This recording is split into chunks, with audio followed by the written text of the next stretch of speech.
sakit na itinago. Ayos akong sagad pagkatanggap ang pagkatalo. Di ininda naglalangib na sugat sa aking likod. Kulang na ako sa hininga, ngunit hindi pa ako tapos na maglabas. Kaso bawal pakita likod ng lente, pagkat baka makita ng nagtataas ang peste. Pera ang panakal na gamit netong puta pete, kaya lahat ng kapuspalad nakagapos nakatali. Unyal ng katarungan ng nais kong itarak sa akin, at sana ganun ka rin magpapaiwan sa ilalim. Mapanghinaan ng loob ay natural na nangyayari sa nagbabalak na magtayo ng matayog na tore. Unyal ng katarungan ng nais kong itarak sa akin, at sana ganun ka rin magpapaiwan sa ilalim. Mapanghinaan ng loob ay natural na nangyayari sa nagbabalak na magtayo ng matayog na tore. Pinasok ang larangan ng hindi nag-alinlangan, mas pinili kong tahimik, ayaw makipagsakawan. Sinusulat sa papel mga hirap na naranasan, ayoko nang magpabata, mas pinili kong lumaban. Di lahat ng magnanakaw palaging nakapaa,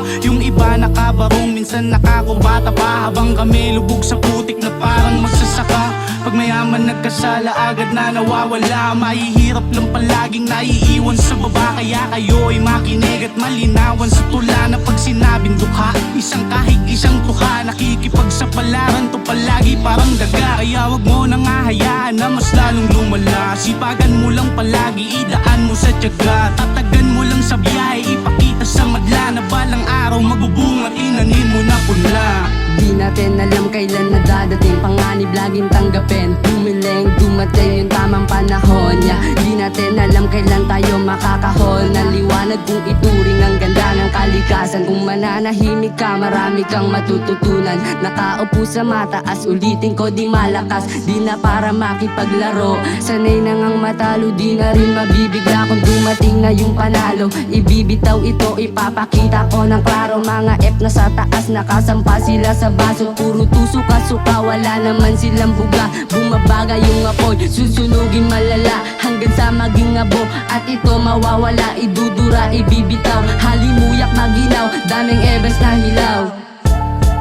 Gusto ko maging ako kaso parang hindi pa kaya, pagkat kulong pa din sa mundo na hindi malaya. Kailangan makaipon kaya hawak kay makinarya, pangarap ko maging tuluyan na naging pantasya. Hirap maging Pinoy at pansan mo ang bigat, kung gusto mong humanay ay kailangan magsipag. Tuloy sa paktakbo kahit na mamakot malibag, gigising ng maaga, uuwi ka ng gabi. Papasok ng malinis, lalabas kang madumi. Tulog may alanganin tapos bukas ganun uli. Kalyo-kalyo mo ang kamay, hawak gasusin malaki. Habang nakahiga iniisip pa kung paano kakasyang aking pera, pagkat sweldo di gaano kalaki ang pasungitan. Pagpalagid ng trabaho, wala tiis na lang kahit gusto ko na maglaylo.